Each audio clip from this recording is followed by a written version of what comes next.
Y'all. I just watched the movie. I just watched the movie. Y'all. I just watched the movie, y'all. It was great. It was a good movie. Is anybody shocked? Is anybody surprised? I gotta move my camera more this way. I think so I can be more centered. Cause I didn't realize until like recently like how like to the right I was, bro. No, to the left. To the left. Everything you own in a box to the left. To the left. Everything you own in a box. You must not know about me. You must not know about me. I can have another you in a minute. As a matter of fact, she'll be here in a minute, baby. You must not know about me. Yo, Beyonce be snapping, bro. She be snapping when she want to. When she want to, she be snapping, bro. Don't treat me like the world. I'm not that kind of girl. Like, you know what I mean, bro? Like she yeah, bro. Yeah, bro. She be snapping when she feel like it. When she feel like it. I can't name no recent Beyonce songs I'm really a fan of though. She got a little she got a little older. I don't know. You could tell not she got a little older, but like her music I feel like got a little older in a way. Well, Beyonce was a grown woman music, bro. Beyonce is not for the younger girls. That's grown woman music, y'all. That's a grown woman, bruh. She grown. You feel me? She talk about grown woman topics, singing grown woman songs as a grown woman vibe. You know what I mean, bro? Like Uzi for the youngers. The youngers? That sounds crazy. I haven't played this game in a minute. I don't remember. Alright. I kind of remember. I don't really remember. I mean, it's pretty simple. I think we just left the daycare. I don't know if these Birdie Bros gonna be on my case or not. I would hope not. They don't seem like it. Yeah, they don't seem like it. Y'all cooling? This game isn't really stealth based. Like the DLC isn't really stealth based at least. Which I like. I like that because I'm not really a big fan of stealth. I like going with point A, point B, bro. Oof. Hello. I forgot how scary this game is. This game specifically. Like, Ruin is scary. Scary Beach isn't scary. Ruin is scary. Alright, let's deactivate Child No first. I don't remember how to do that. Oh. I do remember.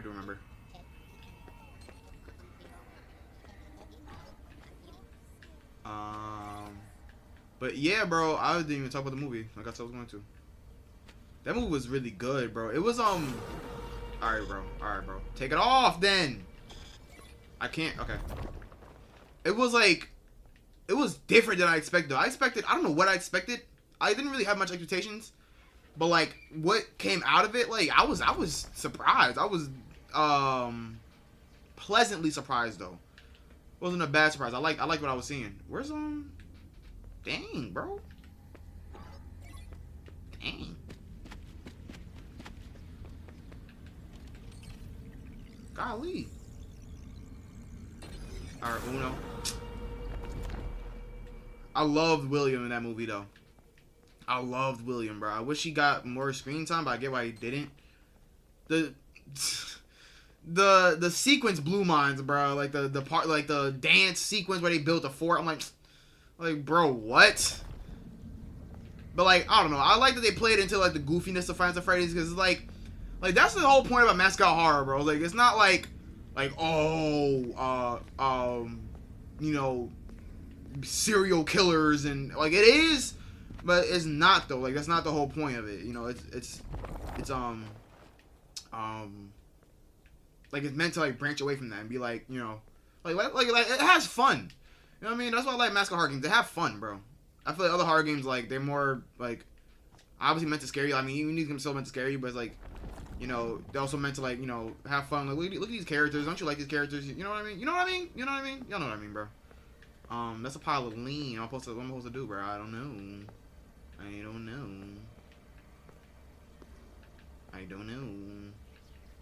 But yeah, I really like William Afton in that game. I mean, in that movie, he was the best part. Truth be told, he was the best part. Even in his couple of minutes, like he didn't have much time being Springtrap, but he was great, bro. I don't think I really liked the fact that she, like, her drawings. I don't know. I like that they made it was a mix of not all the games, but like it was a mix of 1 and I think 4. No, 1 and 3. No, well yeah, 3 because Springtrap, but like 4 kinda because like when Freddy popped up in the crib, boy, what you mean? Why he in the crib? Then he packed up the aunt and nobody even cared. Like I love how like they didn't even care about people dying for real. Like Vanessa. I like that Vanessa was in this game within it too. Was Vanessa from our OG like fans out there that really know all the theories and stuff like that? Was Vanessa in the? She wasn't in the OG games. She's from this game. Like she's new. Is she really like? Is this movie canon? Is what I'm trying to say. Is this movie canon? How canon? Well, it's not. Is it canon? It's how canon is it? You know what I mean, bro? That's what you gotta wonder with these Five Nights at Freddy's. I really can't find these. He's still there, huh? Okay. Like, how canon is it, bro? You know? It's not whether or not is it can. I mean, it is canon. Oh, no, my battery, right? I'm running out of battery. Yeah, I'm running out of battery. Crow's Dark and Scary Places. I can't find it. The rest of the... I wonder if I walk up to them will they jump scare me. I don't want to find out. I kind of want to find out. Maybe over here? In this direction? Why are you waking up right now? Come on, bro. Come on, bro. Like...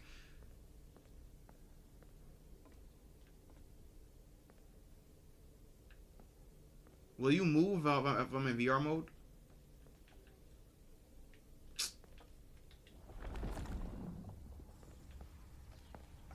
No, in VR mode he's like, okay.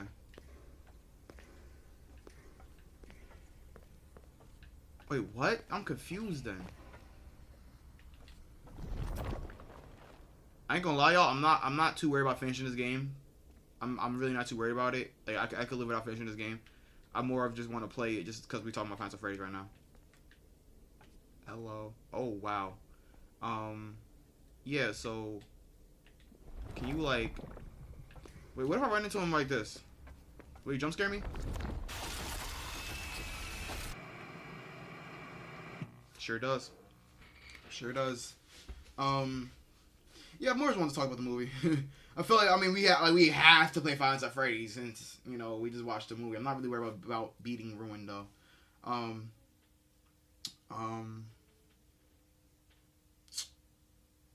Yeah, like I don't know. I didn't think she, like, the girl had, like, what was about those drawings? Like, what was that about? You feel me? Why was she connected to them? What is Abby in the lore? You know what I mean? I low-key wanted to just watch some videos on it instead of playing Security Breach right now. So we could understand. I might just do that. I'm not really feeling Security Breach right now. I'm not really feeling this game. I'm not gonna lie. I love you, Security Breach, but I'm not. We good. We're good. We had enough of you. Let me Five Nights at Freddy's movie. Let's talk about it. This is gonna be just chatting stream, bro. I don't think that's that bad. You feel me? Just chatting. I don't think it's that bad. Let's talk about Five Nights at Freddy's movie. At Freddy's. Let's talk about Five Nights at Freddy's. Cause we just talking about the movie and watching theories on and stuff. You feel me? Yeah, let's pull some theories though. See what people talking about. Cause I want to understand what happened. And Security Breach. Much I love this game, bro. I'm done. Like it gets hard for me to spin back on games like this. So I'm gonna force myself. Oh, I just clicked something I didn't even mean to click. Hold on, y'all. Can I hate when they, bro. Like, there's no X on it, bro. Close. Oh my god, now it's just gonna be open, bro. Whatever, it don't matter. YouTube. Let's see this. Five Nights at Freddy's ending scene. Freddy vs. Mike. Five Nights at Freddy's movie. like explained though. Like I want to know what was movie explained. Perhaps will there be, or we could movie breakdown. That's a long video. Ending explained. We could watch the game theories because I don't think I ever watched them in completion. Five Nights at Freddy's. I think I kind of have to, right? In order. The Ultimate Timeline. All right. Do we watch the Ultimate Timeline? I think the Ultimate Timeline will put an end to it because I can fully understand it. So I think that, I mean, I would say that has something to do with it. You know what I mean? So all right, let's do that. Go and just get a little understanding. You know, a little react with Shina. I don't think that's that bad. All right, let's do this. Today we make sure. Yep. All right. Cool. All right, Matt. Pat, break it down. Break it down for me. End the torment. Break it down for me. 19 books, 11 games, 8 whole 19 years. books. I want to get those books. This moment, the ultimate FNAF timeline is finally complete. The pieces are in place for us. Now, all we have to do is put this story. Because I would think this right here is Abby. So does Abby turn into Ballora? And what does Ballora have to? You know, I gotta piece it all together, so I can make sense of the movie. Hello, internet. Welcome to Game Theory. What's good, Matt Pat? Feels like a kid revealing the class. Yo, Matt Pat's part in the movie was so funny, bro. I'm so glad he was there. You know what I mean? Like I'm so glad he was there, bro. I look at him put it in theater mode and then watch it. That way I can see chat too in case anybody comes to chat. Whole year. Except here, it's the is there even theater mode? I've been working on for the past decade of my life. This one is big, my friends, and I gotta admit, kind of nervous. I haven't attempted a timeline video on this franchise since 2018. Back in the days when Mike was the crying child, Afton coming back was actually a surprise, and Fazgoo wasn't a phrase I'd ever thought I'd have to utter. But yeah. So wait. Yeah, I was confused about that too. I thought Mike had something. I thought Mike was. I guess Matt Pat was just wrong. I guess Matt Pat was just wrong at times, bruh. And that might be what it is, because, I don't know. Because when they were saying Mike, I thought Mike was one of the kids that got bit. You feel me? I thought that's what bro was. I guess that was wrong. So, I don't know, bro. We gotta understand the timeline, bro. I think this is necessary, so. The last time I did something like this, we've had 3 more massive games, the death and revival of the FNAF movie, and more robot kids than you can shake a staff bot at. It is exhausting trying to keep track of this whole franchise, which honestly is why I'm here today. The lore! He put it to rest. It's complicated. It is full of... Is it really that complicated, Matt Pat? Or are you making it complicated, bro? You know what I mean? Like... I don't know, bro. I think it is a little complicated, though. But I'm glad that the movie, like this movie, I'm talking so much, y'all. But I mean, we talking about the movie, so this is really just a yapping stream. I just want to yap. I just want to yap. The movie like had a cohesive lore. You know what I mean? So it's like the movie like it had a cohesive lore of like tying everything together and making sense of everything. With how Vanessa being, you know, Afton's kid. Mike having no ties to anything.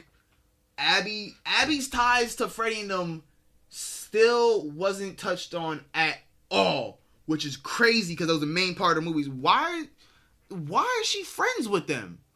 Why is she friends with them? You know what I mean? I know it's another one of them classic like horror movies. Oh, that's my friend, and it'd be a whole big boogly beast. But like, why though? How is that? How y'all meet? You gotta meet your friends. And then she knew that Freddy and Foxy and Chica and them in the pizzeria were them. How she know that? Am I missing? Who is? Matter of fact, nah. I'm about to make the theory myself, bro. Matt Pat, I'm gonna listen to you. But like Abby FNAF, who is that? Who is that? They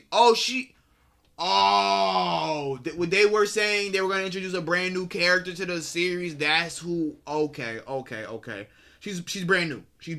Because they were saying, and I was sitting there wondering, like, yeah, they said they were going to make a brand new character and add it to the movie. I was wondering who is that? Who, like, I finished watching the movie. I'm like, who was a brand new character? I'm just stupid. It's Abby. Okay. I thought she had ties. She don't got no ties. This Freddy was hard, bro. This Freddy was hard. This was hard. The one that clacked up auntie that was trying to ruin. Man, that was such a good movie, bro. Like, that was such a good movie. That man Freddy did it to auntie, bro. And nobody batted an eye. Nobody cared. Nobody cared. Forget her, bro. She really trying to set my bro Mike up for no reason. Like, you know, and while some kids, like, I don't know. Something the movie still it didn't even answer no questions. It answered no questions. It just made so many more. Like, bro. Yo, every game do that, bruh. Every game do. I love this series, though. To give us all a baseline to talk about this franchise moving forward into the future, it's time to reveal my current working. I just wish that Scott was like, all right, y'all, no more jokes. I'm done playing around. Bloom. Here's the lore. Timeline, lore. I'm done. Nope. Figure it out yourselves. I'm gonna keep adding to it. I'm not gonna explain nothing. Nothing. Figure it out yourselves.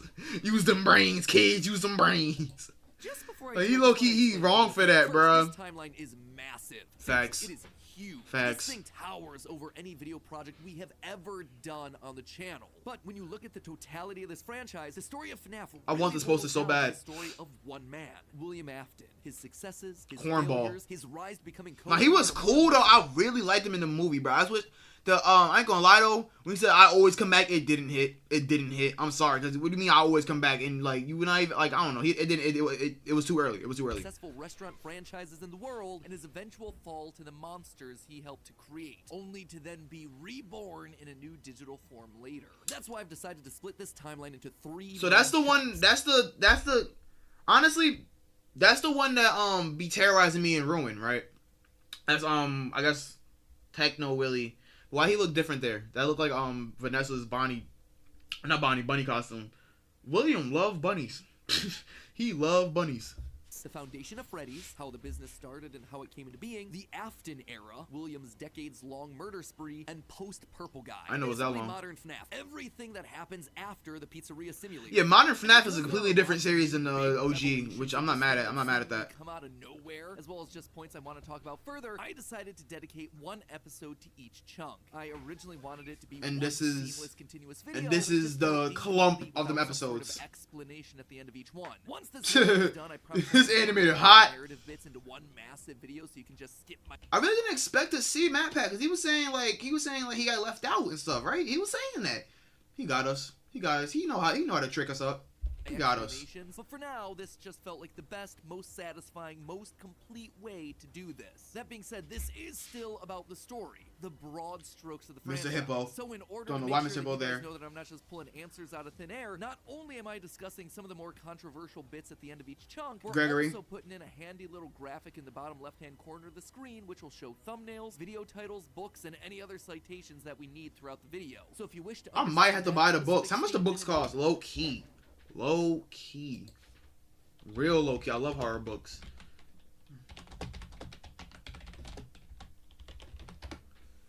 How much these books cost? Live. That was not smart. That was not smart. It don't matter that much, but like that still wasn't smart.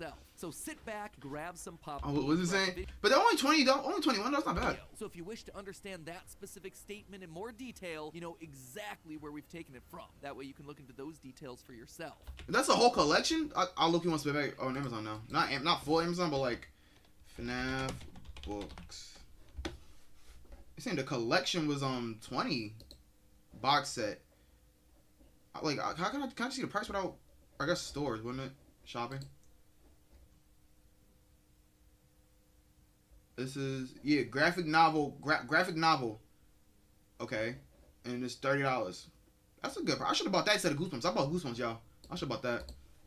So sit back, grab some popcorn or your pitchforks if you're the type to get upset when I say something controversial, and make sure that you subscribe, since this is going to be a video that you're going to want to come back to a few times in order to fully dissect. Without any more waiting, I present to you the story of a loving, obsessive father who slowly descended into madness, and along the way, discovered the secret to eternal life. Our story begins not in the 1980s, or even in the 1970s, but all the way back to the 1930s. I want to know, like, the lore behind, like, each game, though. Like, Because I know Vanessa was not a thing in 1. Or she might have been mentioned, but she was in Security Breach. Especially in Utah, one of the states hit 1, I'm pretty knowledgeable about. Post 1, I know nothing. When it got to like FNAF World and Pizza Simulator or whatever, people were tired and they were hungry. But as they traveled, there was one thing that could lift. How many views it got? A simple roadside 9.2 called Fredbear's Singin' Show. The ads were plastered all over town, featuring an Wait, this is Security Breach? But as they traveled, there was one thing that could lift their spirits. A simple roadside attraction called Fredbear's Singin' Show. The ads were plastered all over town, featuring an animated bear drawn in the popular pie-eyed cartoon style for characters at the time. He resembled cartoons like Mickey Mouse, Felix the Cat, Betty Boop. It immediately said that I didn't realize they really had all had them eyes. I think I call those Pac-Man eyes. They all had them eyes. And the price? Honestly, couldn't be beat. For 50 cents, you could get food and entertainment as you watched the local trained real-life dancing bear perform on stage. Normally, you only got to see dancing bears at large traveling circuses like Barnum and Bailey, where the tickets were $1. That's $1 without food. But this was a smaller show, like the type from the Von Brothers or the Robbins Brothers, where tickets would sell for just a mere 50 cents. Watching that bear do tricks on stage brought a glimmer of joy at a time when so much was wrong with the world. The simple show would go on for years, bringing happiness to hundreds of travelers passing through looking for a quick meal. But it left a permanent impression on one little boy, capturing his imagination in a way that nothing else had. One little boy named Billy. That was his nickname. What? Okay, I'm about to say, I'm like, that is William Afton, bro. William Afton. The bear could dance. Could sing. No wonder he made after. I'm like, creating that moment of bringing a musical bear to life, but how? William was smart, without a doubt, and he had a keen mind for business, but he wasn't the most creative. My thing is like with these horror games, bro. I know it's like the notes and the voice clips and but like how I need a visualization and cutscenes. If it ain't in the cutscenes, I'm not piecing up random scattered notes and voice memos together. But I don't. My brain ain't that big, bro. Plain and simply is not that big. I'm not doing all that, bruh. What? Singing dancing bear come to life. The best he could do was using rudimentary costumes. William was inspired by the work of Walt Disney, who throughout the 50s and 60s was pioneering the use of mascot suits throughout his theme park. The big innovation? Suits with 5 fingers.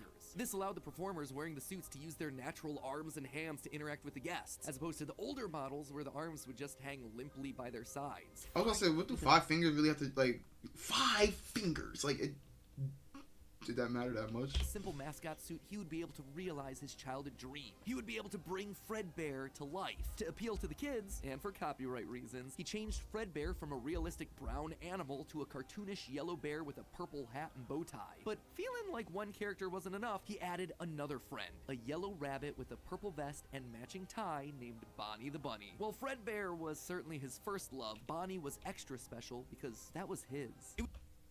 Oh.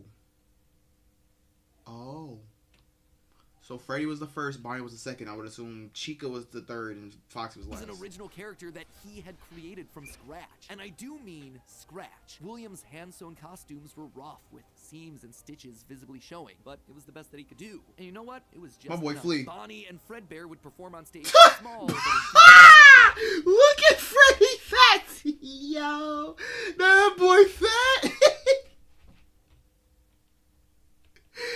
Yo, that boy chunky! Finally, he was able to deliver fantasy to all the kids, delighting and inspiring them in the exact way that he had been delighted and inspired so many years ago. And things could have ended there. That could have been the end to his story. It could have been perfect had it not been for one thing. Other people saw the success of his idea, and they wanted in. Enter Chica's Party World, a rival restaurant starring performing animal characters. His idea, except they did it better. William may have been the first, but obviously he wasn't the best. It hurt the prideful William Afton to admit it, but this he made Chica was able to do the thing that he always wanted to do. That's where the company come from, huh? Actually come to life. All of the performers in this restaurant were robots, simple metal skeletons that were powered by battery packs, but all of them able to freely turn. Oh yeah, it's mad crazy that the animatronics in Final Freddy's were real robots. They didn't even need to be. Like, there was no need for them to be real robots, bro. I would have had a heart attack if I knew I built that robot. And them scenes where they were like falling and stuff, I would have cried. I'm not gonna have my robot, my processor be falling all goofy like that. Talk and dance on their own. No sir. Required. It was like magic that came from the mind of a brilliant creator named Henry Emily. This Henry, in some I ain't never heard that name before in my life.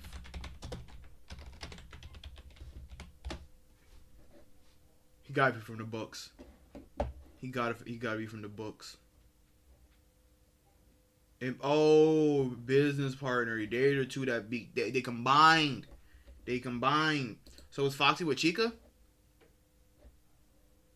Oh, he was on the Freddy? Really? Really? Okay. I didn't know that. A small way had been able to harness the power of life itself. Afton admired him. He was jealous, to be sure, but he also looked upon this man. Yeah, his books. Off to one side of Chica's party world was a small cabaret stage featuring an elephant magician. On the other, a hippo known to ramble on and on. That one was more of a joke for the parents. Yeah, I was wondering where all these I remember because when I was in the Five Nights at Freddy's, I was younger, and then there was, for me, Five Nights at Freddy's ended after 4. That was the last one. I was like, all right, Five Nights at Freddy's game is over. Then I come back years later, I see all these brand new, speckled, spangled, pretty, polished characters. I'm like, who are these people, bruh? For the kids, a rocking band like, of characters featuring a yellow chicken thing. Oh no! Wait, Chica. Wizard Chica was the original performer? More of a joke for the parents, but it was the main stage that was for the kids. A rocking band of characters featuring a yellow. Was the original stage from how an undamaged render does. Oh. I mean, I guess. But what's the difference between Wither Chica and normal Chica, though? Like, wouldn't they be just the same thing? Chica. Yeah, that's normal Chica. Wither Chica. I guess Wither Chica is like the mouth open. Wait, no. Actually, you know what? No, they're not that. They are kind of but like, actually, no, they're kind of different. They're kind of different. Yeah, I see you. I'll definitely see you. Don't even. Thing with a southern Toy Chica. Chica, backed by a band of other country-themed characters, including a pig with a banjo, an upbeat frog from the local swimming hole. That's a frog. Brown bear with a heavy southern accent. Wait, a bear? But bears were his animals. Why not a cow or a horse? Something to fit the country theme a bit better. Why'd it have to be a bear? He mad about that. Insult to injury, they had the nerve to call this thing Ned Bear. Ned Bear is crazy. Of his own Fred Bear. Whoops, that's gonna leave a mark. No, that was not okay. After where's he from? Admiration turned to hardened bitterness. Because you know what? Isn't like pizza? Isn't it FNAF Pizza Simulator?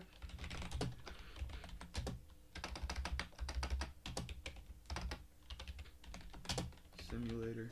I'm learning, y'all. I'm learning. It is Pizza Simulator. I don't think that's exactly where. No, actually, no. It might be where. Actually, no. Is this even a real game? Let me search up what games Scott made. I need to know the canon games. He made. Okay, Chipper. What is okay? This is the one he made before, I guess. I need to know like all of his full catalog.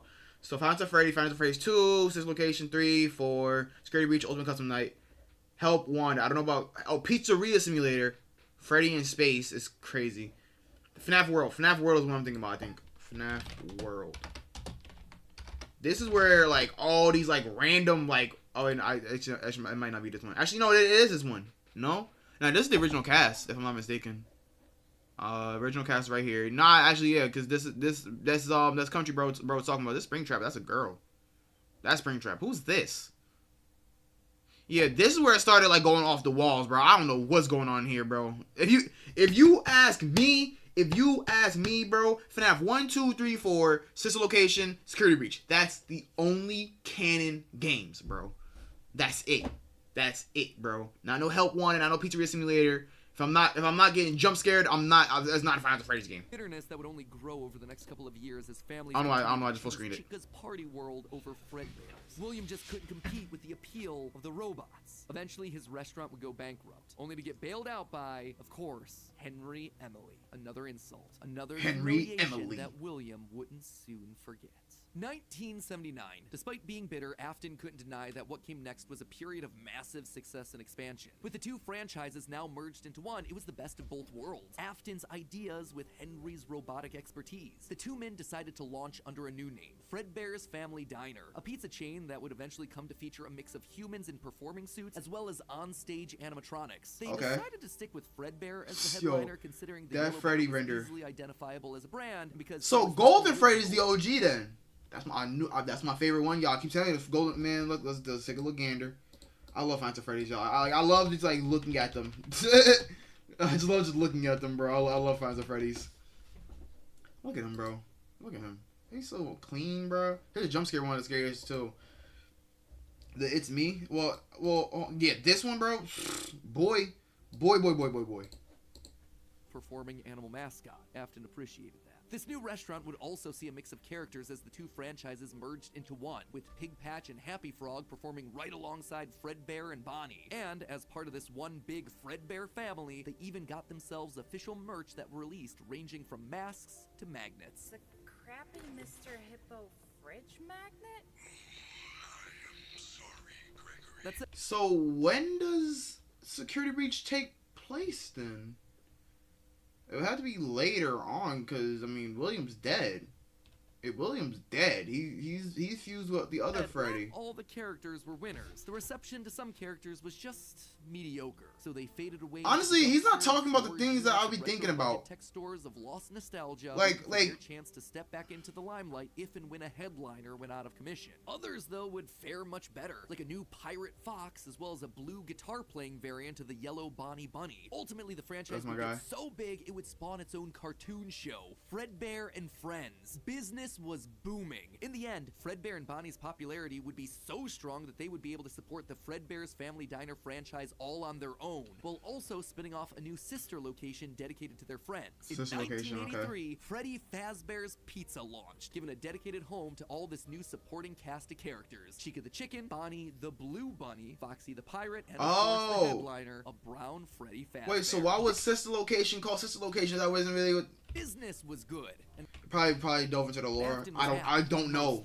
This is so confusing. It bothered him that the one original character that he created, the one that he himself played, Golden Bonnie, got passed over for inclusion in that cartoon show. The only character in the roster of regulars I'd be mad too for the show, but other than that, things were going smoothly. I'd be mad too. He had himself a wife, 2 sons, a daughter. He had a thriving business, and best of all, he was able to learn the craft of robotics from the man that he both loved and hated, Henry. Together, they were constantly pushing the limits of what these characters were business partners. Because it was quick and easy, new characters introduced into the roster would be given a simple hand-sewn suit with 5 fingers that any performer could wear. Eventually, Henry would design one of his signature animatronics for that character, utilizing a divided mouth with either a hinged or sliding jaw design. This was the first generation of animatronics. Okay. But why stop there? Afton had big ideas. That wasn't really the first generation, though. Well, I guess animatronics. Yeah, because Golden, well, Fredbear and Golden Bonnie were William and Henry. Okay. Weren't just locked to the stage, but could freely roam the restaurant and interact with the kids. What if his mascot suits could become animatronics? What if you could use more than just rigid metallic skeletons? Why not experiment with tubes and wires that would give the animatronics fluidity and flexibility while still providing structure? The possibilities for this technology were endless. Afton fell in love with robotics. He had started with a dream of bringing one simple singing bear to life, but with robots, he had stumbled across the tools that gave him the ability to control life itself. And thanks to Henry, he was practically speedrunning his way to an engineering degree. Smart and while man. William wouldn't admit it out loud, one other thing that kept pushing him forward was the desire to beat his former rival, to prove himself smarter, more capable, to surpass the man who everyone else considered to be a visionary genius. But pride cometh before the fall, and tragedy was about to strike. Okay, so that brings us to the end of part 1 of the story. That said, at the end of each of these chunks, I want to break down some of the logical leaps that I made, since the more narrative... If that's the end of part 1,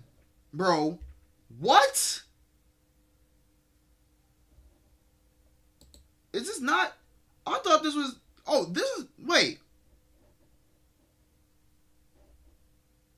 Oh. This is a... Oh. This is like... Right? Hold on. I thought this was like all the games combined. This is just one.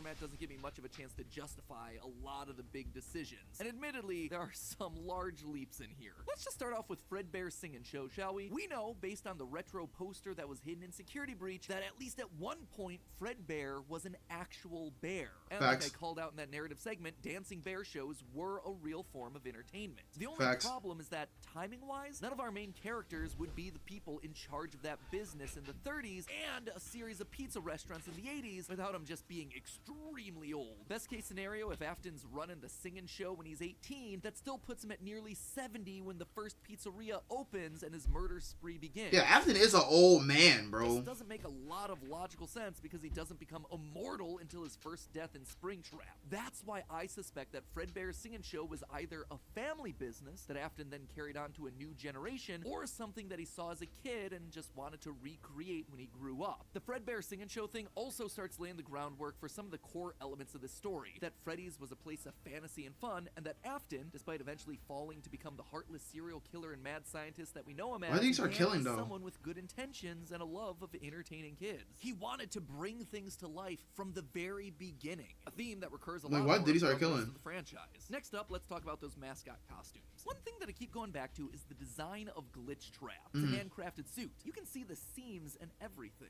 Yeah. It has 5 fingers for the performer's hands. It is Creepy. very much not a Springtrap suit. This No. is something much more rudimentary. It came at a time before animatronics were a part of the story. That's why I suspect that it was actually the first, predating literally everything. It's also a suit that is very personal to Afton. So Glitch Trap is Security Breach, right?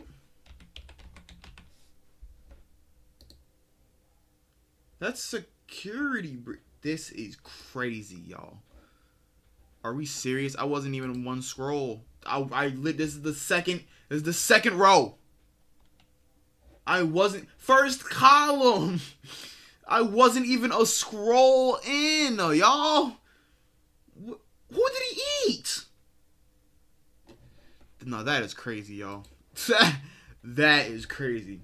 So, what was Glitch Trap or Security Breach? Because that's what what's old girl Vanessa be tweaking for? Oh no, Help Wanted, and an antagonist of Five Nights of which Five Nights at Freddy's? Security Breach. Okay. The main antagonist of Security Breach, I guess, was really Vanessa. Was it really Vanessa?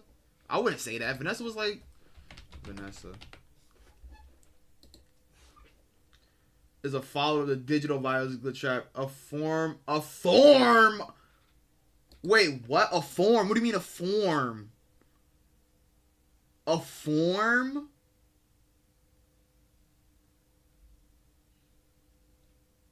What do you mean a form of William Afton?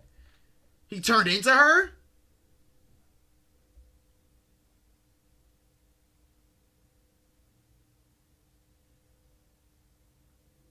Killed at least 9 children? What? Did I get the alley ending? Whoa! I thought Vanessa was just a security guard. That's just misunderstood.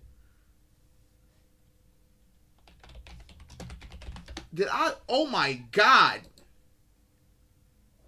I did. Wait, what?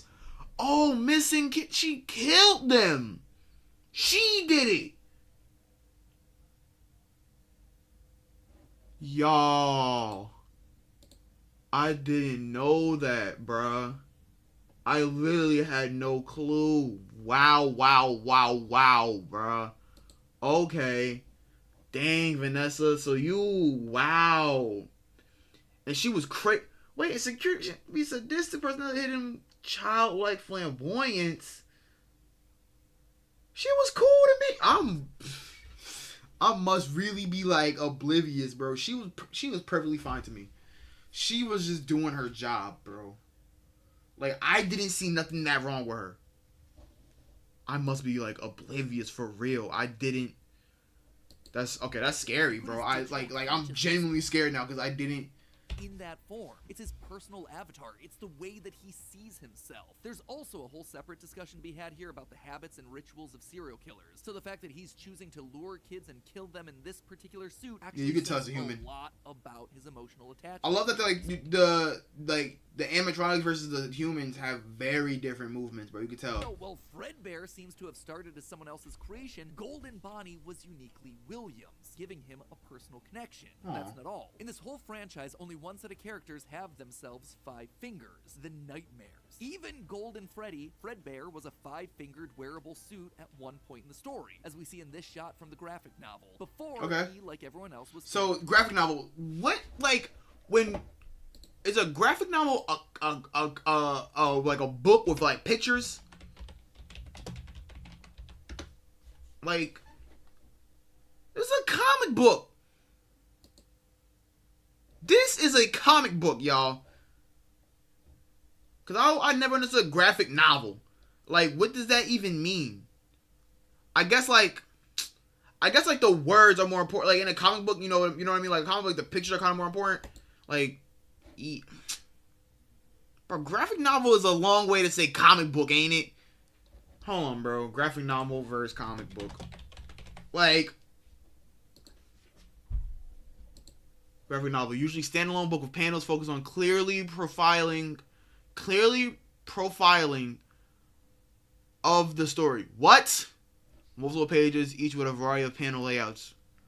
Oh, okay. Focus on storytelling and a chronological narrative. Longer narrative containing multiple events and characters. Characters undergo major transformation and evolve throughout the story. Pages may include backstory that are not in chronological order. So a graphic novel is a lot more precise. Is there really a necessity to separate them though? Like from what I'm seeing, actually, you know what? It kind of feels like graphic novel, like comic books are shown in. Graphic novels are seen in. That's kind of what it's seeming like. I don't know how truthful that is. I still don't really think it's that big of a difference for it to be like, you know what I mean? Like these are like, cause when I hear graphic novel, I'm thinking it's a book. That's not a book, bruh. I don't know. I need it to be like broken down a little bit more. Makes graphic novel longer and more substantive.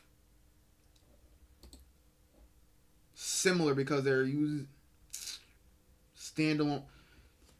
I guess it could be like them being standalone series is one thing, but not all comic books are gonna be. So wait, is Captain Underpants a graphic novel? Nah, because that's standalone stories. No, actually.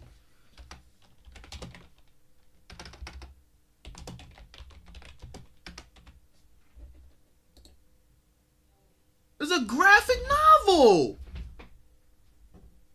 So I like graphic novels. I don't like comics that much. Okay. Okay. I like okay. All right, bro. I like mangas. I like manga. I don't like comics. Cuz like comics are so much harder to follow. You feel me? And there's no superhero that I like as much as a manga character, you know, as an anime character. I'm not. There's literally no superhero I like as much as Going Freaks. You feel me? Okay. Alright. Now I understand. I like graphic novels then. Oh yeah, I'm buying the Finals of Freddy's. I might even buy Bendy and Ink Machine too. I need more graphic novels. That's why, oh my god, bro. I bought the Sonic, which one was it, bro? Now that I think it was Sonic, what is that one, bruh? I forgot their names. I think her name was Scourge. Not Scourge. What's that green clone? What's her name, bro? Sonic Green Clone. This is such a cornball way to... Her and him. Book was hard too, but it wasn't... What's their names? His own... Imposter Syndrome. Sonic Imposter Syndrome.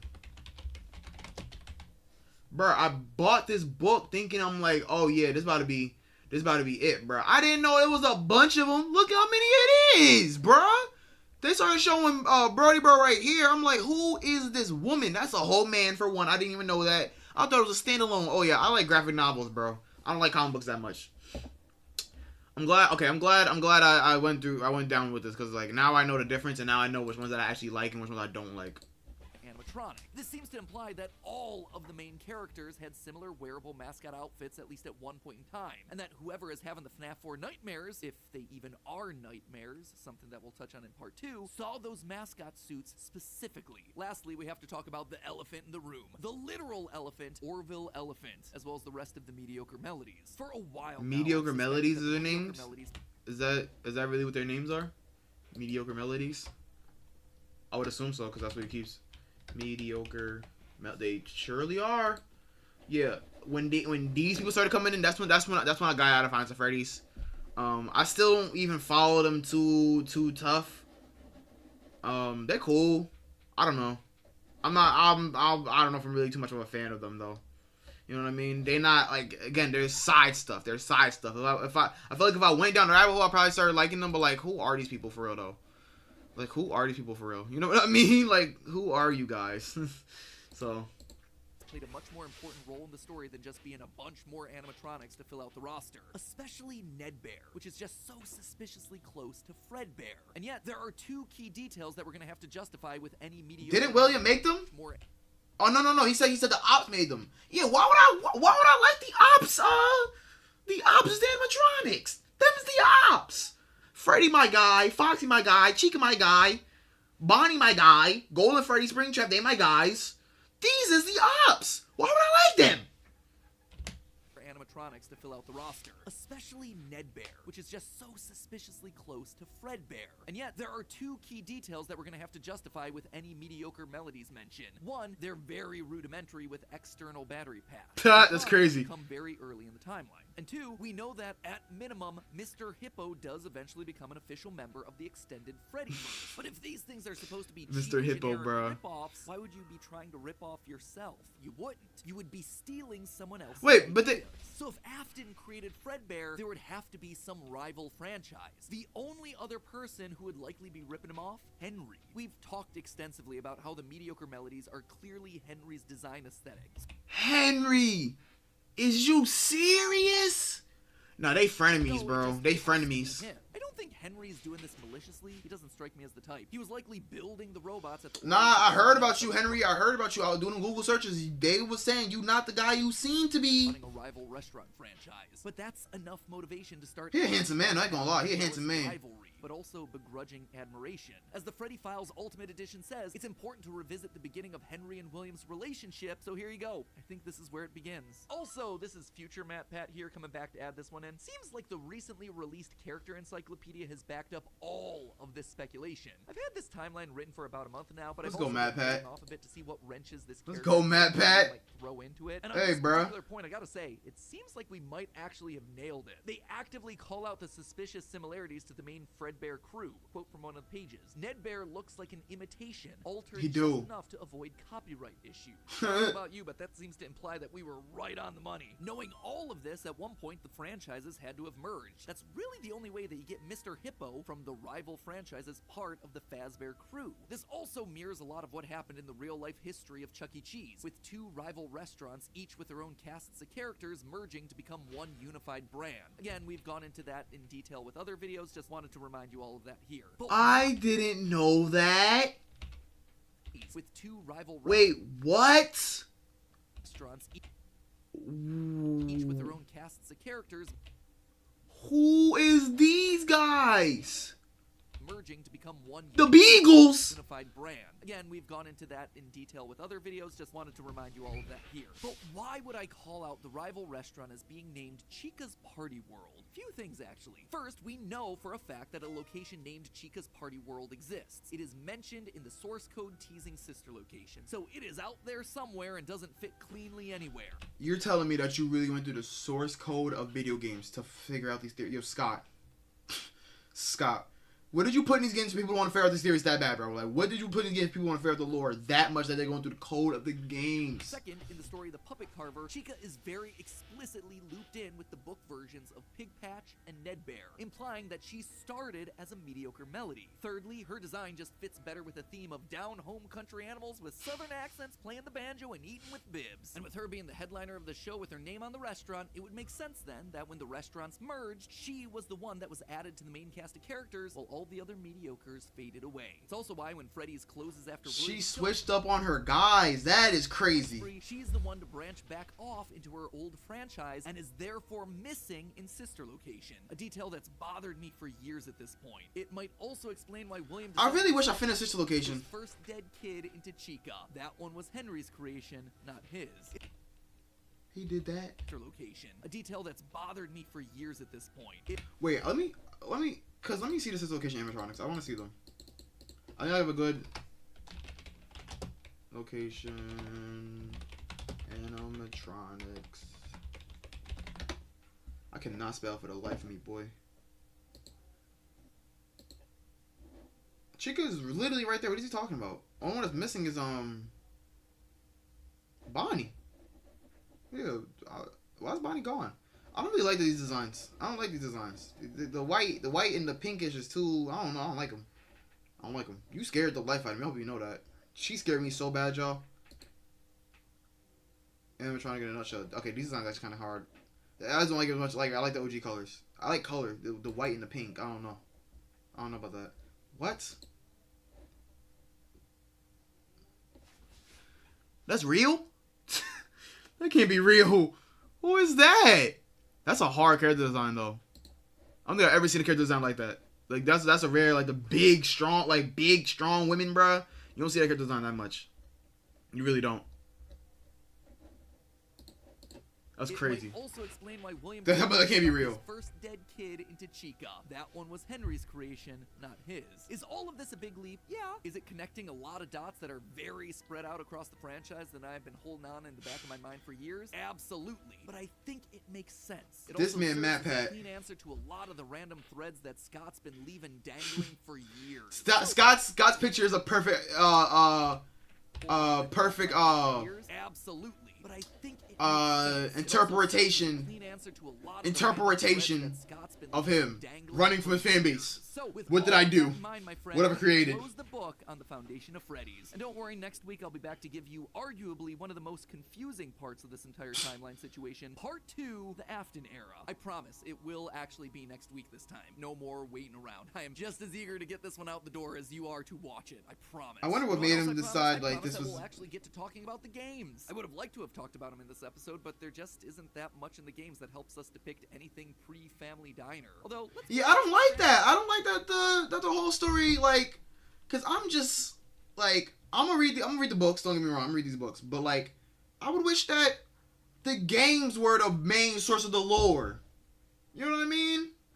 Like that's what I'm saying. Franchise has never been just about the games anyway. Even back in the early days of FNAF, we were decoding images and source code that Scott fed us through the website. The modern day that's crazy. The clues that we get from those things, now they're just modern extensions of that. All of it is crucial to understanding this franchise and its lore. Unless, of course, Steel Wool finally gets around to making that Fredbear's Family Diner game they want to make so badly. I've always would love to do is get kind of back to...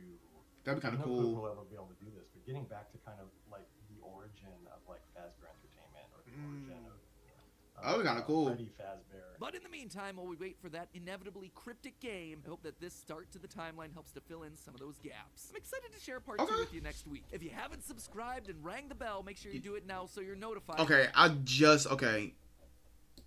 hold on. Today we did that one. The Rise of Afton. These are getting long. I don't know if we gotta watch all of them. Hello, Internet. Yeah, I don't know if we're gonna watch all of them. Welcome to Game Theory, and officially page 7 of the FNAF. I thought it was gonna be all together. Last time we covered the origins of Freddy's. We talked about William Afton's childhood dream project of making a singing bear come to life, and the infuriating moment that his dream is copied by a rival restaurant franchise looking to steal away his success. That he ends up working with together, yeah. Results in William meeting Henry, a brilliant designer with a knack for robotics. Working together, they make Fredbear's flourish, spawning popular popular Saturday morning cartoon shows, toy lines, and spin-off restaurants under the Fazbear name. When last we left, They really did, though. Afton was thriving. The world of robotics opening his eyes to new and exciting ways of bringing characters to life. Bringing things to life. Yeah, that was his core driving force, his passion. Yeah, what happened to make him? Very passion that would mutate, twist, and morph from here on out in the story. Because with life, there is inevitably death, something that Afton would become intimately familiar with. But before Afton acquaints himself with death, I want you to take some time to acquaint yourself with our newest channel. Guys, this is a huge moment for us. Isn't this Food Theory? For the last decade, we've had this 4-player controller icon, and now we finally fill in the final missing piece. Get ready for the rollout of our newest Theorist channel. Drumroll, please. Food Theory. Style Theory, where we're looking at the science, math, psychology, history, and mystery of the way you look, your clothing, fashion trends, hygiene, and makeup. Now, I know that theorizing about style might sound weird at first, but hear me out. I grew up not understanding style or fashion at all. Admittedly, I was a bit of a hot mess, blissfully ignorant.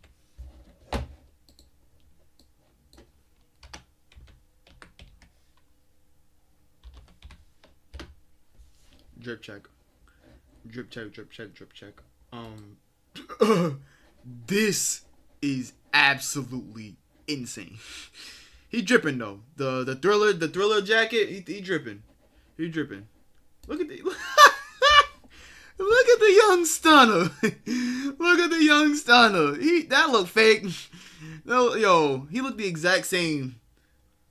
All right, I mean, is he really dripping though? I wouldn't look at XQC, bro. I wouldn't say he not dripping. He has a style, but like Style Theory? What? Into the impact that style has over your life I and guess how so. the world treats you. But over time, by educating myself on the I ins guess and outs so. of the fashion industry, I was better able to achieve my true self and find my own sense of personal style. And that, Alright, I mean, that's fair. that builds confidence. Fair, The way that fair. you look directly affects the way that you feel. I'm trying to watch Friends at Freddy's, bro. Sorry. Going project this timeline. Onward to part 2. Let me chill on him. I'm not like, I don't want to seem like I'm mean or nothing like that. Like I hear you, bro, but I'm trying to watch Friends at Where Freddy's. things are about to get dark in a hurry. Came off crazy. 1983, business was booming with 2 whole restaurant franchises running, Fredbear's Family Diner and the newly opened Freddy Fazbear's Pizza. Together, William and Henry had been able to take the hybrid suit idea and make it into a reality. They called their new invention the Springlock suit, and fittingly enough, it was symbolic of the partnership between these two men, a human suit as designed by William that could become a That is freestanding- quite literally Markiplier, bro. I'm surprised he wasn't in the movie. I'm surprised about that. I thought he was gonna be in the movie. You know, actually, let's see which creator was bigger. Markiplier probably, honestly, it's probably not even this. Like, this is probably like such an ignorant way of like doing it, but like Markiplier do got his own stuff going on. He makes his own. You know, he's making a whole movie right now. Not Security Breach, but like the OG FNAF. I guess this is the one. What's up, YouTube? What's going on? Yo, he was young, bro. I don't even watch Corey, y'all. I don't watch Corey. 6.2 mil. I want to see the playlist. I don't want to like watch the playlist. I want to see What's up, it. YouTube? What's going on? 6.2 mil. What's up, YouTube? What's going on? This is that's not.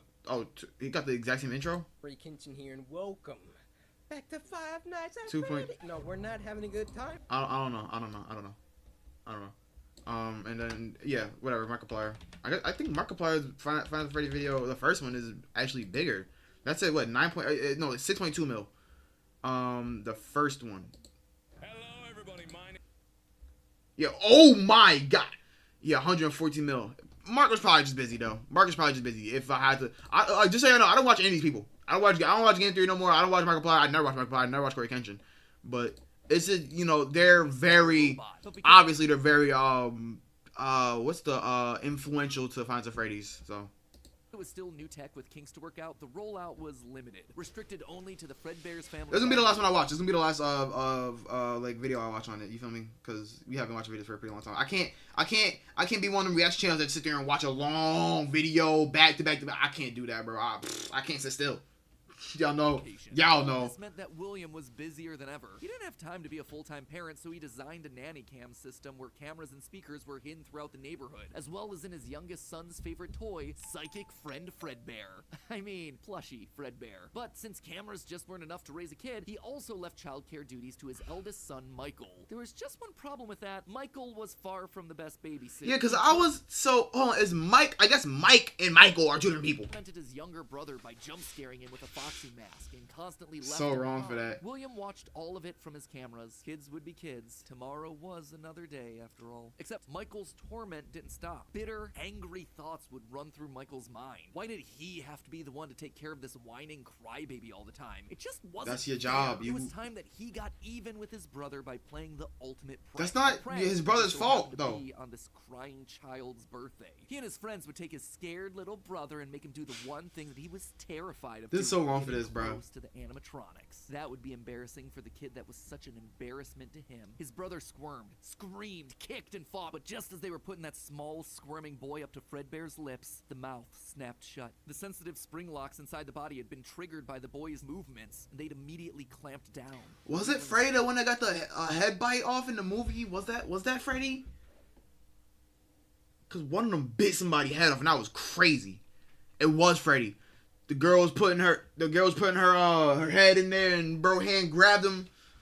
That move was fire. The boy went limp. It was just a prank. It was meant to be funny. The That boy move was was taken fire. to the hospital and was immediately given an IV. Flowers and pills filled the nightstand next to his hospital bed, but the damage was too severe. He couldn't. Yeah, I recover. was confused with them pills in the movie. Him, like, is that?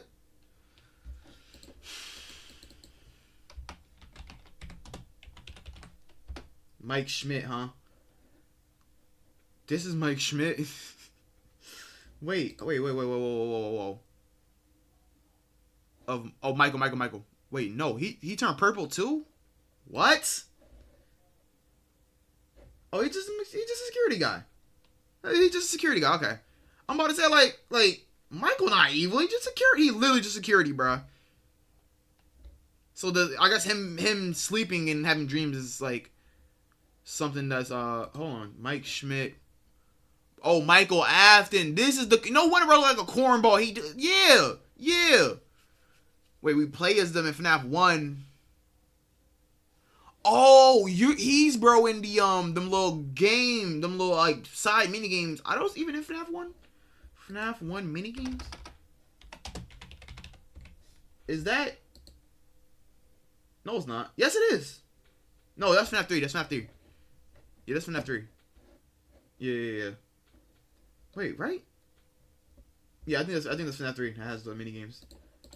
As the younger brother's consciousness began to fade, he could hear Michael's last words, a small and flimsy apology. But his father, William, through the voice of the Fredbear plush, were a firm and committed promise to a dying son. You're broken. I will put you back together. This would not be the end. No matter what, William's son would live again. It would just take time. Time that, right now, he just didn't have. His young son's heart flatlined as the boy faded into the inky unknown of the afterlife. In the aftermath of the tragedy, changes started happening around the restaurants. Kids were now required to wear security wristbands to prevent anyone from getting outside without parental permission. Any kid who approached the exit without permission would have to answer to the security puppet, a marionette on strings that would fly around on rails across the restaurant to stop kids in their Imagine you in tracks. Chuck E. Cheese and a whole puppet pop out of a box and start chasing you, It was bro. William's idea, inspired by Michael constantly leaving the restaurant without his brother. In the wake of Fredbear's spring lock failure, all the hybrid suits were getting retired, locked away at the nearby Freddy Fazbear location. It was yet another tough pill to swallow after all the hard work that he and Henry had put into them. William would eventually bury the boy's small body in a remote location out in the woods right alongside his drive into and out of work every day. The death of this little boy sent the family spiraling. His wife, crippled with grief, was so distraught that all she could do was sit and watch TV. But his son Michael was far worse. Complaining of seeing hallucinations of a golden bear standing outside of his window. The boy was so racked with guilt that he was convinced that he was being haunted by the ghost of his brother stuck inside the suit that took his life. You most definitely were. Feet digging into the wet earth. The words "It's me" ringing through Michael's I ears. love that scene, that Easter egg, bro. That one scared me bad, bro.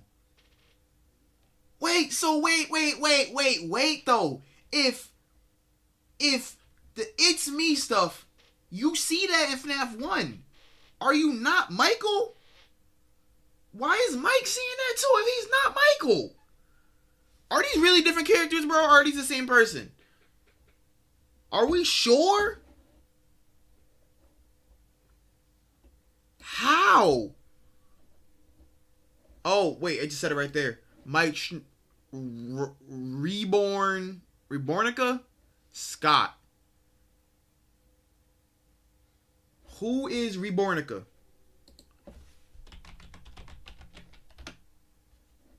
The comics. Okay, well, I don't know about she's tweaking. I guess she's like an artist or something. I don't even know. So do you play as Michael?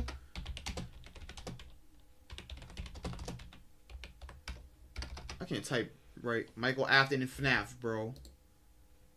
And number 1, bro. Please tell me. Oh, Michael Afton or Mike Schmidt. What do you mean or? Oh. So he is a Afton. So you are playing. So wait, you play as Michael Afton working at your dad's pizzeria knowing it's haunted? What are you talking about?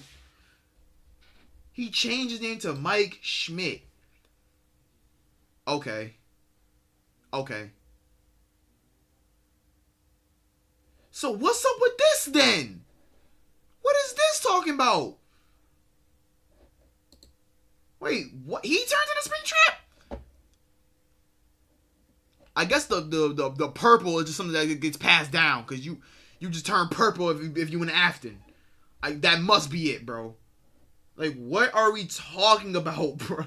I guess Matt Pat gonna tell me, huh? Some nights, Michael would even go so far as to break out of his room to check the gravesite and ensure that his brother was still there. As for William himself, he disappeared into his work and his drinks. Junior's, the local bar, wasn't far from his son's gravesite. He found himself going there more and more frequently, spending longer and longer amounts of time there. The bar gave him a place to think, to remember, to reflect and stew on how Henry had stolen his idea for an animal. Bro, your son is dead, and that's what you worried about? Henry? Yo! How they'd cut his character out of the cartoon. This man is crazy. How Henry had humiliated him by buying him out of bankruptcy. And now there was his son. Henry had taken his son from him.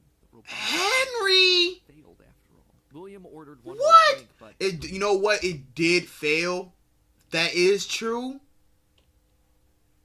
But you should be more mad at your son for putting your other son in a robot's mouth. Him by buying him out of bankruptcy. And now there was his son. Henry had taken his son from him. The robotic part was the part that failed after all. William ordered one more drink, but it was one too many. The bar turned him out and told him to go home. But William didn't go home. Drunk and angry, William raced back to the restaurant to give Henry a piece of his mind, only to find someone else waiting. Henry's daughter, Charlie, locked outside of the building, bullies laughing at her through the window. Fine, some other problem to fix. But then Afton got an idea. A beautifully awful idea. This. I can't be thinking of this. I can't be, like, what I'm thinking of cannot be the case right now, bro. Is Charlie Ballora.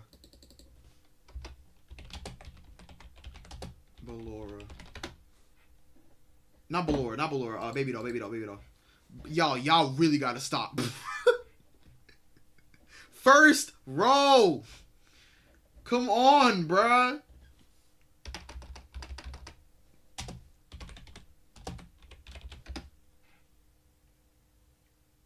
Is Baby Doll not her name? These are scary, bro. These are, like, I didn't realize these are fake. That's scary. Baby Doll. FNAF? Is that not her name? Oh, Circus Baby. That's what I should have typed in. Circus Baby Doll. It's Circus Baby. It's Circus Baby, not Baby Doll. Elizabeth Afton. What? I thought isn't Elizabeth Afton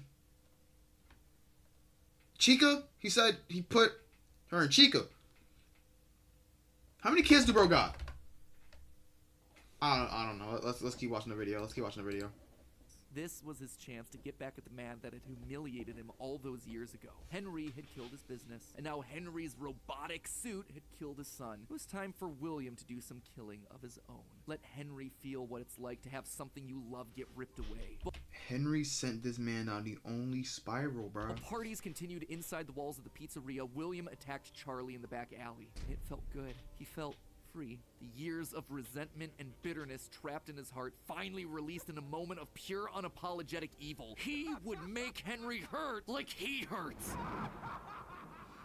What Charlie In do? that moment, William became a killer. He dropped Charlie's lifeless body and drove home, forced to confront his family problems later that night, appalled, but also a little excited by what he had just done.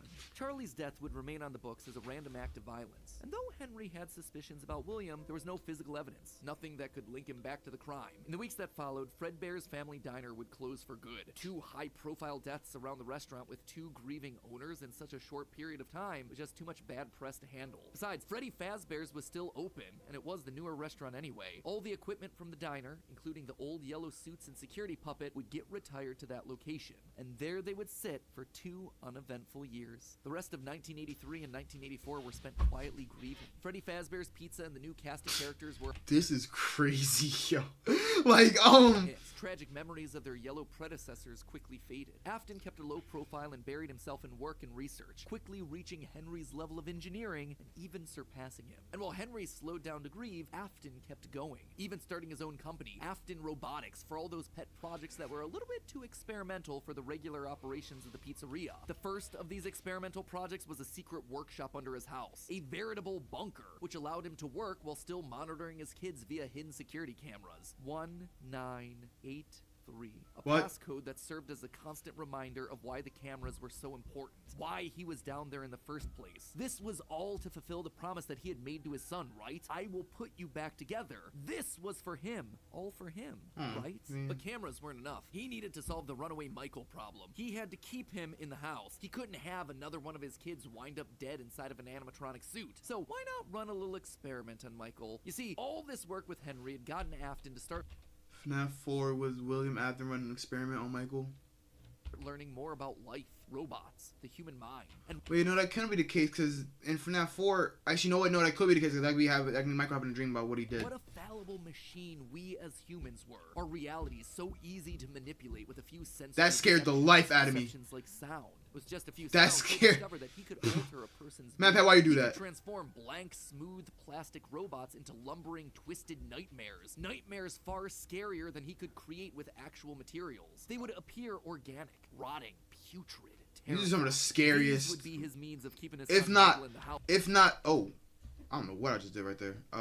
These are the scariest jump scares in FNAF history. Let's be where he honest. belonged. Was it extreme? Maybe. But then again, this was the boy who had killed his son. Facts. It would make him sorry. And so Michael would grow up not only dealing with the memories of his own guilt, the hospital room, the pills, the flowers, the death of his brother. Yo, but also William is facing literal crazy. nightmares, illusions created by sound. Michael would never forget these either. Years later, as a security guard, he would still draw pictures of them inside of his logbook. But all of these extra That's where projects- the picture drawing came from with Abby.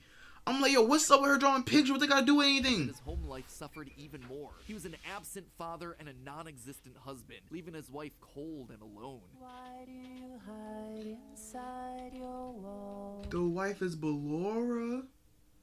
Yo, Afton is crazy, bro. When there is music in my halls, all I see is an empty room. No more joy, an empty tomb. And despite her repeated demands that he leave his office and engage with the family, he refused time and time again, leaving her no choice but to leave. You burned down my house. You call that a house? It was like a morgue in there. You need to see your son. The baby isn't mine. So how's this? I'm keeping the diamond ring. And through it all, there was one lingering feeling. That's why that girl, what's her name, Max? They talk about the ring and the.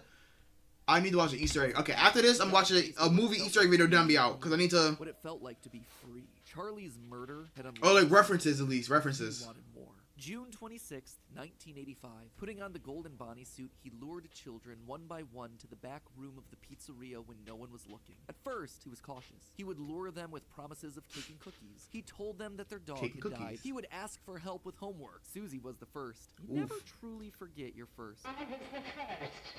I have seen everything. But where to hide the bodies? He couldn't sneak out. Someone would see him. He had to hide them in a place where they'd never be found and where they'd never leave the building. They had to be stuffed inside of the suits. No one maintained those things anyway except for him. And so Susie would go into Chica. Fritz, Jeremy, and Gabriel would come next. But it was easy. It was too easy. And with each little life he snuffed out, his lies got bigger. Their house was burning. They're just being kidnapped. Wait, why is he just stealing kids for what though? What did... Are these just random kids? The last one where all pretense was off. He let himself get violent. Too violent.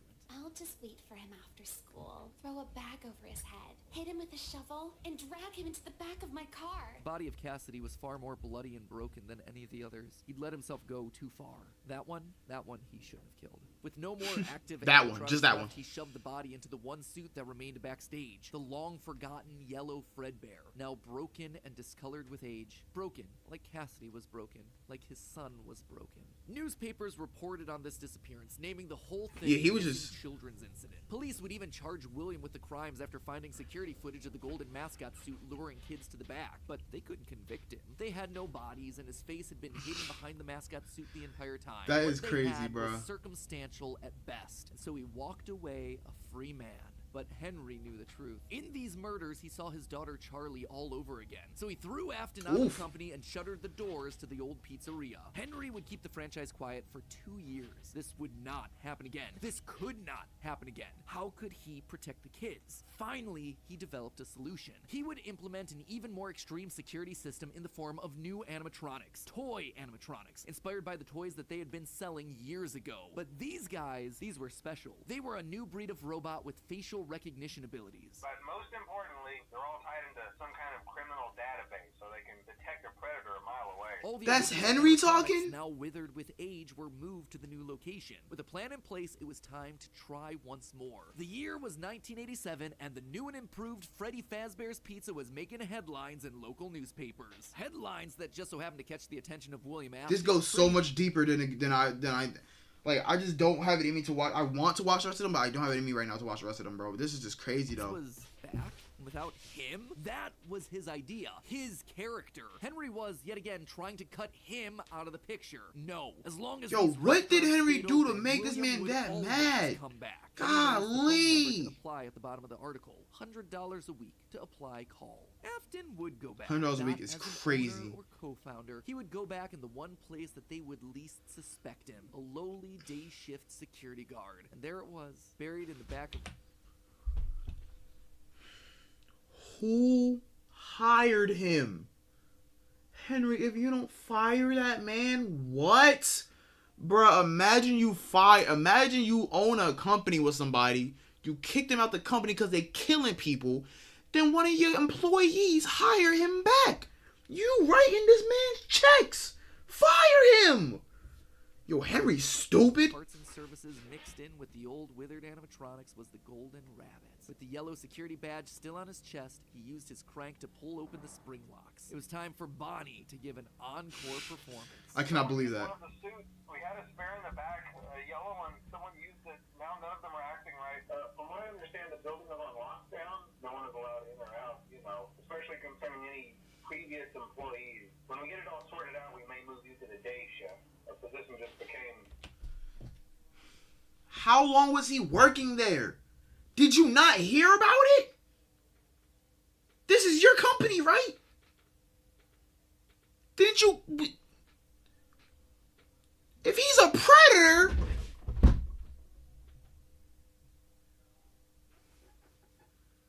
Available. 1987. No, that honestly is way too stupid. Like, that is way too stupid, bro. How do you let the man that killed people back into the company? What do you mean? Like, what do you mean?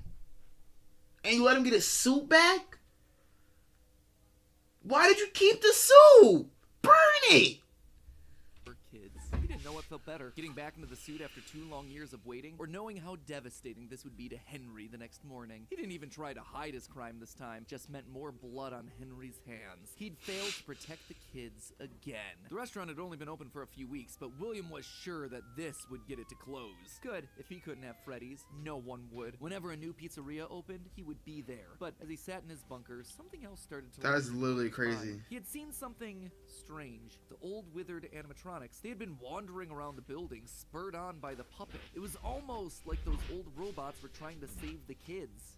Save them? They couldn't, obviously, but still, how were they moving? It was almost definitely saved her in the new movie. Somehow. Did he have something to do with that? The following day, the news would report a security guard getting bitten by one of the animatronics. 10 cents. Oh, $20.10. For him? William's curiosity was stronger now than his bloodlust. He had to learn more, but how? There was no way he'd ever be able to get inside another Freddy's pizzeria. Heck, there was practically no way a Freddy's would ever open again. He needed to create something new, something brand new. He needed Don't know how he got in the first time, his but own pizzeria. Due to the massive success and even more so the unfortunate closing of Freddy Fazbear's Pizza, it was clear that the stage was set, no pun intended, for another contender in children's entertainment. Circus Baby's Pizza World.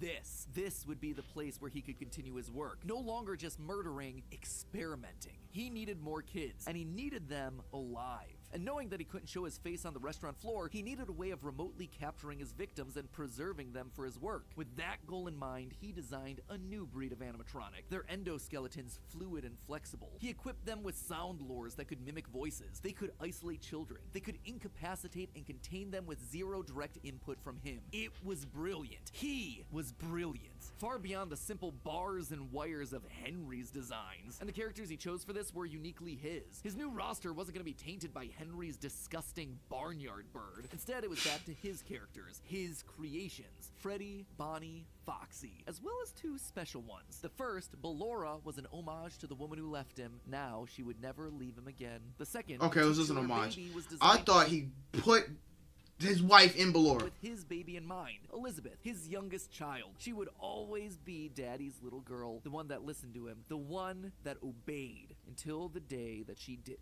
Daddy, why won't you let me play with her? She's so pretty and shiny. Didn't you make her just for me? The day before Circus Baby's Pizza World opened, she disobeyed. She didn't listen. Left alone with Baby, she got too close. The animatronic ripped in half and swallowed her whole. A scared and confused child fading into eternal darkness. By the time Afton found her, it was too late. She was gone. He immediately canceled the launch of Circus Babies under the guise of a gas. Okay, at least he somewhat cared that his daughter got eaten by a whole robot. But wait, as he sat there at the foot of the stage, he noticed that something was different. The eye color of the robot had changed. Baby had been built with blue eyes, but now they were emerald green, the same color as Elizabeth. Oh no, that's crazy. In there?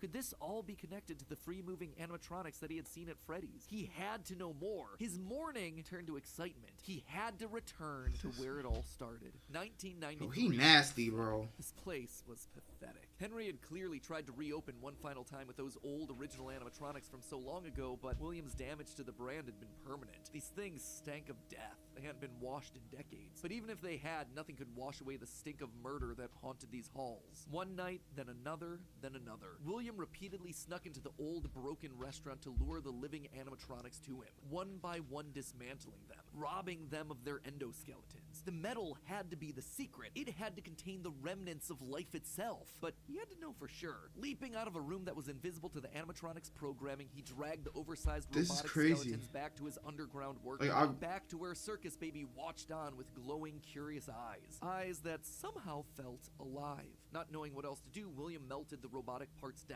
5 animatronic endoskeletons reduced down to one silvery puddle of goo. Could he transfer this living metal to his own creations? He had to try. He picked up a syringe and filled it with the molten metal and injected the goo into Funtime Freddy's twisted, wiry endoskeleton. And suddenly, the coils came to life. Like that's why...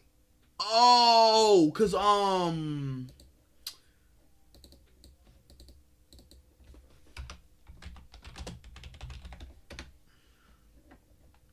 this isn't what I was thinking of, but that's not what I was thinking of. Not Mimic. FNAF, Security Breach, SB. Funtime Freddy. This, bro, molten Funtime Freddy. Cause he's fused. He's with William. Yo, this game, this lore go deep, bro. Snakes writhing in a pile. What had once been cold, lifeless metal moved and jolted on its own. He'd done it. He had unlocked. That sucks though. So the OG animatronics don't exist. Like literally don't. I guess they do exist. Although no, the animatronics don't exist anymore. The souls exist. Except something was clearly wrong. The movements were erratic. They were violent, angry. Baby didn't act this way. She had been calm, collected. This was clearly something else. Something mindless and frantic. Perhaps by mixing the souls and then portioning them out, he had created incomplete beasts. He would need to keep testing to truly understand it. He needed more of this remnant. As he searched the old pizzeria one more time for any remaining scraps of metal, the ghosts attacked. His past victims come to collect their due, all led by Cassidy. The five lined up and blocked the door. Yo, imagine getting jumped by some kid ghosts. Casper and friends jumping you, and you lose.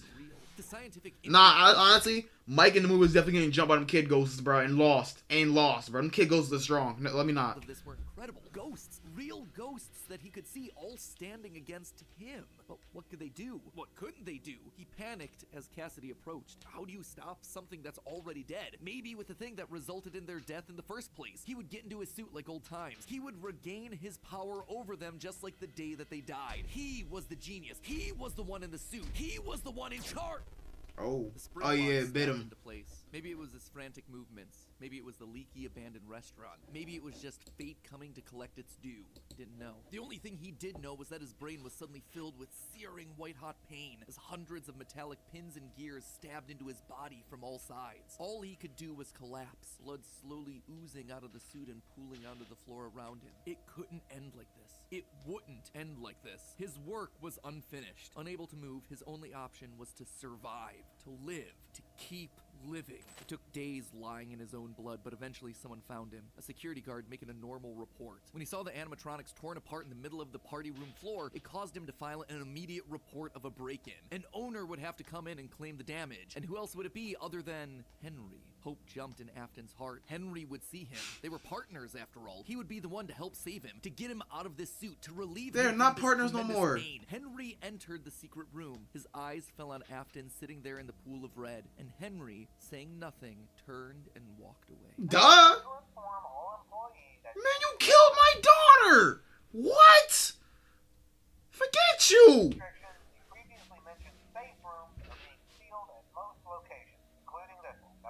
I'm gonna save you, bro? No.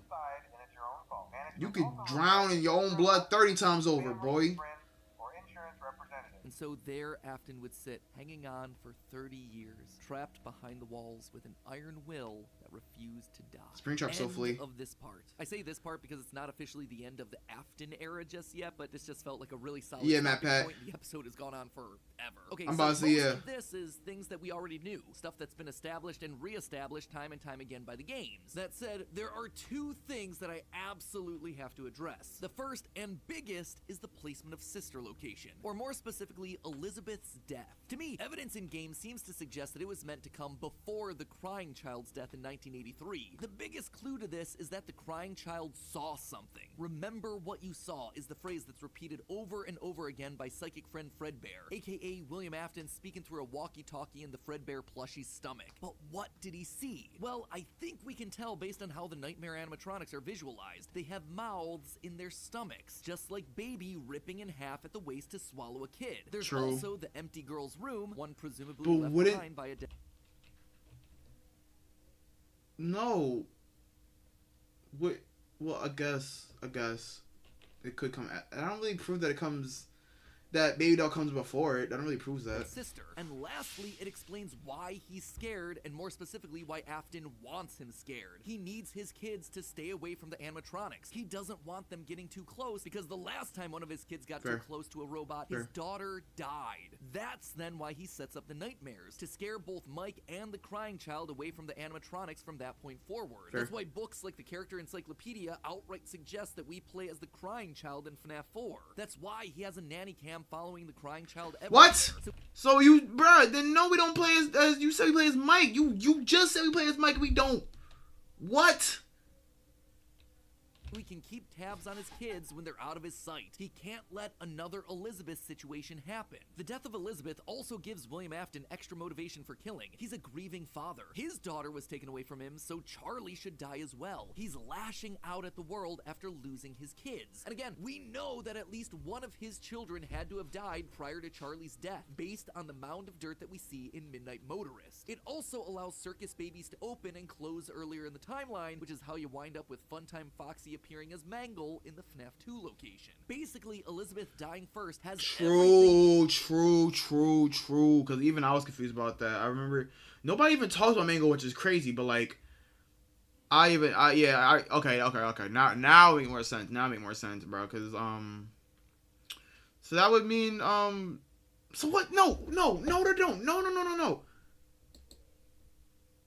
Wait, no, yeah, it could make sense because FNAF 1 happened so late into the series, then, bruh. So late. Except for the most important thing, the murder weapon. Why would Afton be building an animatronic with a giant claw in its stomach so early in the why did he do that? At this point, he just has no motive. It just doesn't make sense prior to 1983. At this point in the story, he hasn't killed anyone. And we know for a fact that the missing children's incident is 1985. So Elizabeth's death coming before any of those events just doesn't work. Hence why I placed it where I did in the narrative timeline. Afton's death here is also a bit tricky. We know that he returned to the FNAF 1 location to break down the original animatronics in order to harvest their remnant. We know that he melts down 5 things to become 1 thing. Candy Cadet makes that very clear. So the 5 things are the 5 Candy Cadet from the various animatronics. That would be totally fine if it weren't for one huge problem. On his 5th visit to the pizzeria, Afton gets spring locked. So either the 5 becoming 1 starts in 1993, but then finishes 30 years later when he reemerges from the wall to add the last endoskeleton to his pile, or he's had himself some reason to return to the original location after harvesting all the stuff that he can. It's not ideal, but it's the one angle that makes the most sense. And with that, this next chapter comes to a close, thereby leaving us with 5 more games to cover and another 40 plus years of Fazbear history to Yeah, I can only take in so much Fazbear history, Mike. Matt Pat. Anyway, until then, my Faz heads, congratulations. Yeah, bro. Okay, you got it. You win, bro. I can only take in so much. That is crazy, bruh. Because Scott was getting closer to the truth, so he lured Mac back with the promise of FNAF lore and killed him. Yeah, bro, this is crazy. I can't hang, bro. I wasn't expecting to go down this rabbit hole, but I went down it today, bro. I'm out. I love you guys. That was fun. That was actually really fun. Maybe we'll finish the last 2 on Halloween, cause I gotta play some, watch some scary videos for Halloween. I don't know which ones I'm gonna do, so the FNAF lore could be one of them. You feel me? I don't know yet. I don't know. I'm out. Love you guys. Goodbye. That was fun though. Goodbye.